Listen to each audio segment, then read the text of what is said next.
78వ స్వాతంత్ర దినోత్సవ వేడుకలు శ్రీకాళహస్తిలో ఘనంగా నిర్వహించారు. శ్రీకాళహస్తి ఆర్డీఓ కార్యాలయం, మున్సిపల్ కార్యాలయాల్లో ఎమ్మెల్యే బొద్దల సుధీర్ రెడ్డి జాతీయ పతాకాన్ని ఆవిష్కరించి పోలీసులచే గౌరవ వందనం స్వీకరించారు.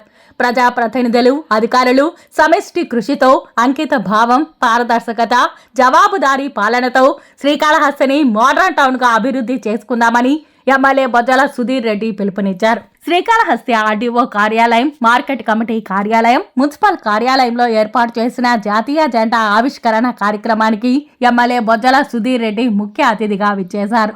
అధికారులు, స్కౌట్స్ విద్యార్థులు ఎమ్మెల్యేకు ఘన స్వాగతం పలికారు. గాంధీజీ చిత్రపటానికి ఎమ్మెల్యే పూజలు నిర్వహించి అనంతరం జాతీయ జెండాని ఎమ్మెల్యే బొద్దల సుధీర్ రెడ్డి ఆవిష్కరించి సెల్యూట్ చేశారు. అనంతరం పోలీస్ గౌరవ వందనాన్ని స్వీకరించారు. ఈ సందర్భంగా మున్సిపల్ కార్యాలయంలో ప్రత్యేక సాంస్కృతిక కార్యక్రమాలు కమిషనర్ రమేష్ బాబు ఆధ్వర్యంలో ఏర్పాటు చేశారు. విద్యార్థులు పలు దేశభక్తి గీతాలను ఆలపిస్తూ భరతనాట్యం నృత్యాలతో అలరింపజేశారు.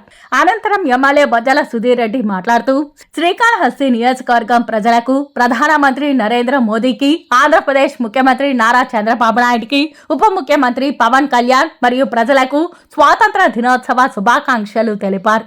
ఎందరో మహానుభావుల త్యాగ ఫలాలతో మనకు స్వతంత్రం వచ్చిందని, గత 10 ఏళ్లుగా ప్రధాని నరేంద్ర మోదీ నాయకత్వంలో భారతదేశం ఉజ్వల అభివృద్ధి పదంలో సాగుతోందన్నారు.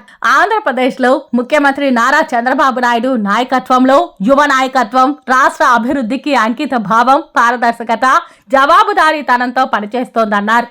అధికారులు, ప్రజాప్రతినిధులు సమిష్టి కృషితో శ్రీకాళహస్తిని మోడర్న్ టౌన్ గా అభివృద్ధి చేసుకుందామని పిలుపునిచ్చారు. ఈ కార్యక్రమంలో RDO Ravishankar Reddy, municipal commissioner Ramesh Babu, స్థానిక దేశం నాయకులు విజయ్ కుమార్, చెంచయ్య నాయుడు, మునిరాజా నాయుడు, మాజీ కౌన్సిలర్ బషీర్, సుప్రజ తదితరులు పాల్గొన్నారు.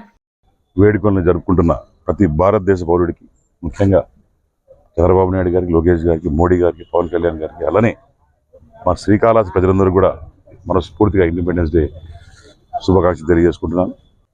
భారతదేశ పౌరులు, దాంతోపాటు పనిచేసిన, ప్రాణం వదిలిన ప్రతి ఒక్కరికి కూడా నివాళులు అర్పిస్తూ, గాంధీ తాతకు నివాళులు అర్పిస్తూ, అలానే ఈ గడిచిన 10 సంవత్సరాల నుంచి ఏ రకంగా భారతదేశం ముందు పోయిందో మనం చూసాం.